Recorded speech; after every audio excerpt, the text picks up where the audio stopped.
petit Waster, comment tu vas? Bon, aujourd'hui je vais te parler d'un truc qui paraît fun, mais en fait, qu'il est pas trop. Quand tu dois faire des hero WOD comme le Murph, généralement ça te paraît super cool, même si tu sais que tu vas en chier. Mais là je voulais t'expliquer ce que ça signifie vraiment un hero WOD et surtout comment l'aborder. Alors tu t'en doutes, c'est parti pour la vidéo.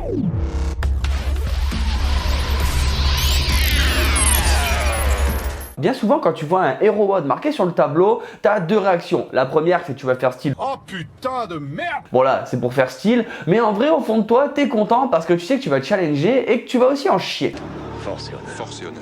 Après, il y a certaines exceptions, hein, genre Chad, j'avoue que c'est pas la meilleure idée qu'on ait. Hein. Mais ça n'empêche pas que ça va être un WOD difficile que tu vas partager avec tes collègues ou alors tes brothers in arms, comme on dit. Mais contrairement à ce qu'on peut lire dans certains médias de confiance, non. Les hero WOD sont pas des entraînements que ceux qui ont donné leur nom adoraient faire. Un hero WOD, c'est un hommage. Ça veut dire que les gens sont morts. Ce qui revient à dire que s'ils ont fait ce training, soit il y a le Night King qui est pas loin, ou alors Rick. Mais dans tous les cas, ça pue la merde. Donc une fois que tu as compris que c'était un hommage, les hero WOD, à quoi ça sert? Et bien dans le milieu du CrossFit, c'est un moment de partage où on va commémorer la mémoire de quelqu'un qui s'est sacrifié. Et le fait que ce soit si dur, si éprouvant et parfois interminable, c'est là pour partager une infime partie de la peine que leurs proches ont pu ressentir lors de l'annonce de la perte de cet être. Et ouais, tout de suite quand tu sais ces détails, ça casse un peu l'ambiance. C'est pour ça que pour bien vivre un hero WOD, il y a quand même quelques règles à tenir. Déjà normalement, il n'y a pas de time cap. Il faut finir quoi qu'il arrive. Le but c'est pas de s'arrêter en cours de route parce qu'on n'a plus le temps. Et donc même si ça te prend 2, 4, 6 heures, faut finir. Tu t'es engagé, tu te bouges le cul. D'accord. Ensuite, il y a une petite partie mentale. Est-ce que tu dois penser à cette personne quand tu fais le WOD? Pas nécessairement, mais tu peux t'en servir pour expier tes propres tristesses.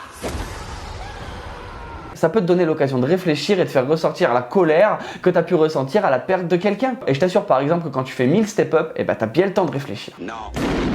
Après qu'on soit clair, le but c'est pas que tu te mettes à pleurer pendant ton WOD, carrément pas. Mais c'est juste qu'il y a vraiment énormément de personnes qui sont pas au courant de comment sont créés ces WOD et surtout pourquoi. Donc faut vraiment voir ça comme un moment de partage où oui, tu vas souffrir avec tes collègues, mais à la base c'est surtout pour commémorer la mémoire de quelqu'un. Par contre oui, c'est toujours l'occasion de se challenger et de savoir que sa programmation va être niquée pendant une semaine tellement ça va être dur de récupérer. Mais bon, comme d'hab, on vous a pas forcé hein. Bon voilà, malgré que j'ai niqué l'ambiance solide, est-ce que toi t'as des hero WOD que tu kiffes? Tu peux le dire en commentaire. En attendant, la vidéo elle est terminée. Si t'es pas adaleux, laisse un pouce bleu, abonne-toi. Si tu veux rejoindre la team et voir un petit peu plus de l'envers du décor, n'hésite pas à me rejoindre sur Instagram et Facebook. Les liens ils sont en description. Et nous on se retrouve chaque mardi et vendredi pour une prochaine vidéo. Ciao ciao.